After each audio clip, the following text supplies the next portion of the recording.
Welcome to Go Play Esports Podcast with Christopher Turner, Go Play founder and CEO, esports coach at the Southern University Lab, and gamer. Discussions on the emergence of esports at the K-12, collegiate, and professional level. Let's go! Let's go play.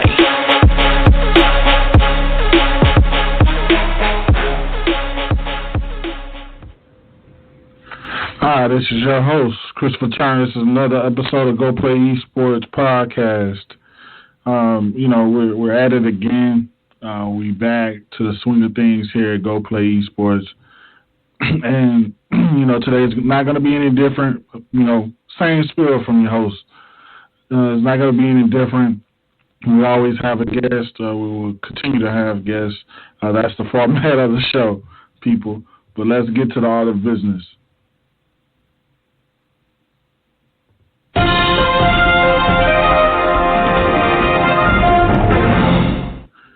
Kia, KitKat, and OnePlus to shed light on esports partnerships at ESI Digital Summit.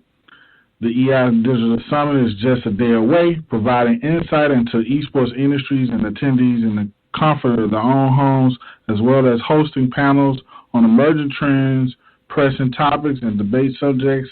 The event gives a platform to companies who've chosen to activate within esports. If you don't know what ESI is, you're hiding under a rock, really. But pretty much, if you don't know, just Google ESI Digital Summit. Trust me, they're not paying me for this plug. If you want to get in the space, if you're already in the space and you need more insight, know-how, who's who, pretty much, man, go pay for the Digital Summit, man. Invest in yourself. I know we're almost back to some kind of normalcy, but, a lot of states are like 25%. So I know a lot of people are still at home. It's a 2-day Digital Summit. I'm actually going to be tuned in to see, cover like investments and sponsorships and such things like that, and focusing on investments in the esports space, but it's actually May 26th through 27th. So, hey, man, go ahead and invest in yourself and learn some stuff from them. And they've always been a major platform. Let's go ahead and drop that Go Play Esports bomb for ESI.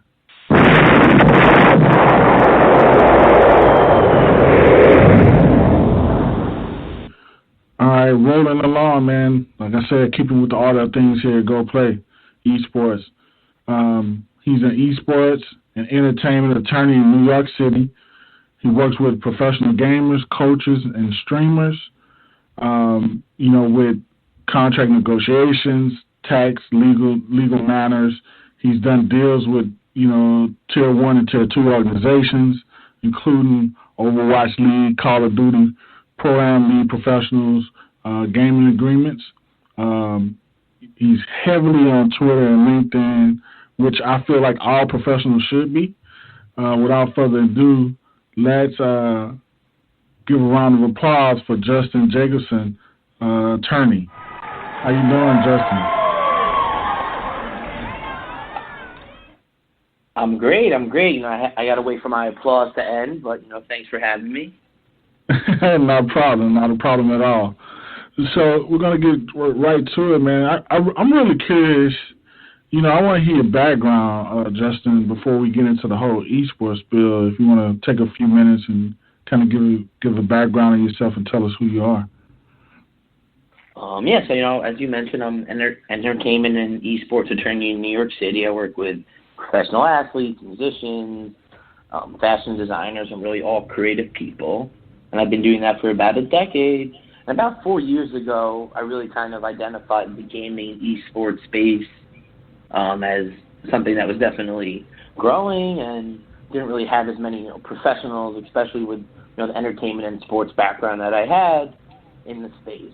I've always been a lifelong gamer, always played video games, computer games. I wake up and play 2K most days, so definitely continuing with that trend. And then I really just started to kind of explore the space and network with people in it. Started to link up with different talent agents and kind of really familiarizing myself with the kind of deals. And then from there, it was just kind of off to the races. I even had articles published on the Esports Insider, which I know you mentioned, and just doing different things to get myself in the space. And, you know, as you mentioned, I have, you know, do a lot of articles and try to do podcasts and put myself out there because it's, you know, a very new world, and professionals like me and accountants and all these other financial advisors are all really taking notice of it just because of the sheer growth in the whole economy. So, you know, I really kind of has always been a gamer and involved in the entertainment world, and then I really just kind of saw a lane for me to come in and, you know, help work with some gamers, and then from that I got to work with some teams and then just some other brands in the space, whether they're like, you know, a keyboard or headset company or a tournament organizer. So it's really anyone that's working in, you know, the gaming and esports world. And so I knew from doing my research on you, Justin, that the entertainment piece was there, and it was something that I respected because my uncle, Henry Turner Jr., is a blues musician, independent record label. So my first take on business was the music industry. So I tell people all the time, I've said it on the podcast before, if you know the music industry, you know all business, because you can take that format and kind of duplicate it throughout. But what surprised me that you're a gamer, man, and I got to ask you, so where are you playing? What console are you on right now? Well, yeah. I mean, I started back with Nintendo, then had Sega, then, you know, N64, Xbox, and, you know, right now I have Xbox, One and PS4, so I've dual consoling, and I always loved StarCraft and StarCraft 2, so those were really my, you know, computer games of choice. You know, I mess with the mobile games. I play this Marvel fighting game, which is fun, and, you know, I've just always had video games in my life, mostly, you know, Madden, FIFA, and 2K. I would say those are, you know, like yearly purchases for me. Right. And so, and I'm glad to hear that, man. So, like, at what point, you know, what was the point where it was like, okay, I know you mentioned it, but I need to get in that space, like that whole introduction to, like, you know, not only gaming, but esports, to the point where I know it was relatable to you, to professional sports and entertainment, and you saw all of the angles. What was that moment for you, if you remember? Well, yeah, I mean, I always tell the story that, you know, a couple of years ago, I'm just flipping through the channels, and I see on TBS, E-League, and kids are playing Street Fighter for $250,000. You know, I remember playing Street Fighter for 25 cents in the arcade. Kids are making $250,000 for this, and that really just kind of, like, you know, opened my eyes. It's, wow, like, $250,000 to play this game? What else is going on, you know, here for real? Like, I always knew, especially in Asia, that, you know, gaming and that was a whole big market. But, like, I didn't really know the level of what it was until this was really kind of, like, in my face. Got it. And, you know, we talked briefly, and I'm an educator in the K through 12 space, and with the NCAA rule of them being able to possibly go to college and make money on photo likeness, can we talk about that from a legal perspective on that level, and then kind of move over into professional? Well, yeah, you know, I mean, definitely I'm very involved in the whole education esports space, whether it's, you know, high school or college. I think that that's an area that needs to continue to grow. And, you know, these are the next generation of pro gamers and team owners and streamers and people that are involved in the industry. So I think it's important to focus on, you know, teaching them stuff. So the name and likeness thing that you mentioned is, you know, a really new novel issue. I was actually listening to a panel last week where they're kind of talking about the effects it will now have, where it, you know, you're a certain player at a university, you can get like an independent sponsorship deal. So if you're the quarterback at Alabama, a car dealership can give you money to do a car commercial. There you go. And, you know, use your name and likeness, where obviously this is going to be an interesting topic of, can you use a, you know, say your school is sponsored by Toyota and Audi wants to pay you. Can you do a ride? You know, I think that that's what's going to be really interesting is how what the NCAA and the Big 12 and what the school, how their sponsors will interact with the sponsor that an individual player may get. You know, if you're a huge sponsor, State Farm of the NCAA, and Geico goes and sponsored all the best players, that could really hurt you. Because you have one thing, you're spending all this money to sponsor, you know, college football, but then the best college football players are talking about Geico. So, you know, I think it's going to be interesting to see how it all really plays out. Like, in a concept, it's a great idea, but we'll see, you know, what the reality of the situation is.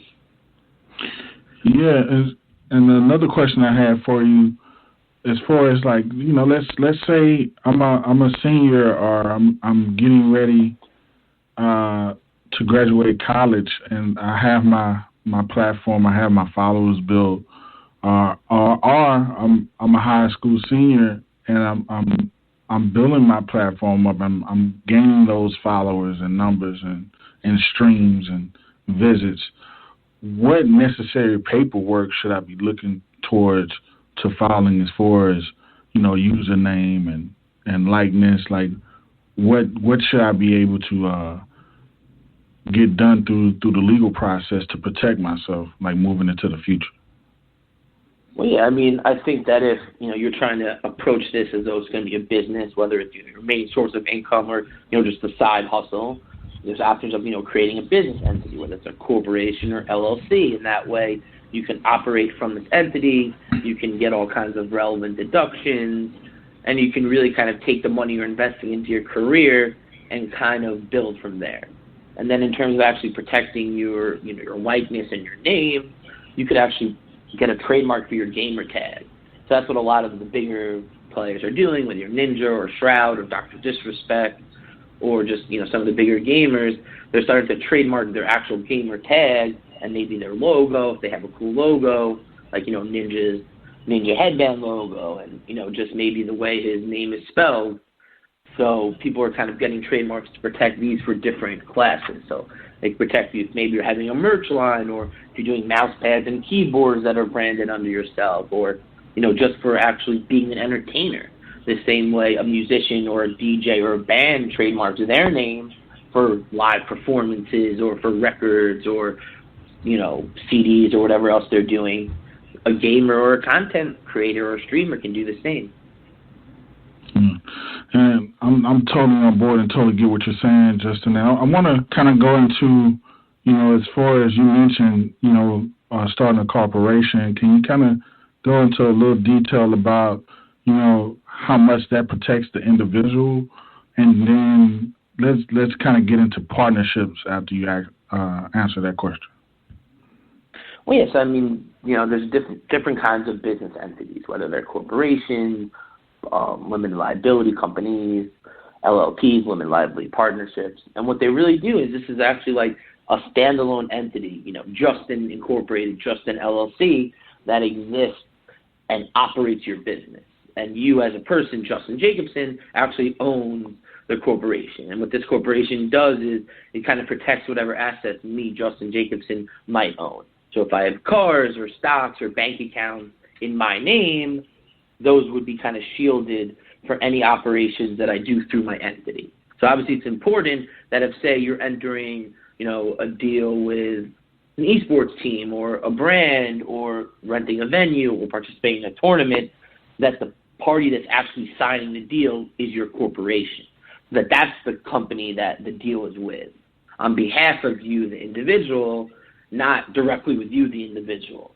While it doesn't seem like there's a big difference, there's a huge difference in the way, you know, it works on the legal side of things. Totally understand. And let's get into the partnership side of things. You know, from a esports perspective, you have, like you said, like these professional gamers and coaches and streamers signing partnership deals. Like, what are some of the things that they should look out for, or they should know before going to the table to kind of pen such a deal? Well, yeah, I mean, you know, in terms of brand partnerships and endorsements and the like, you have to really make sure that the agreement really spells out what you have to do, how much you're getting, the frequency of it. Like, okay, you have to do X amount of posts this month. They're going to give you this discount on products. They're going to give you this money. You get it here, here, and there. You know, a big issue, and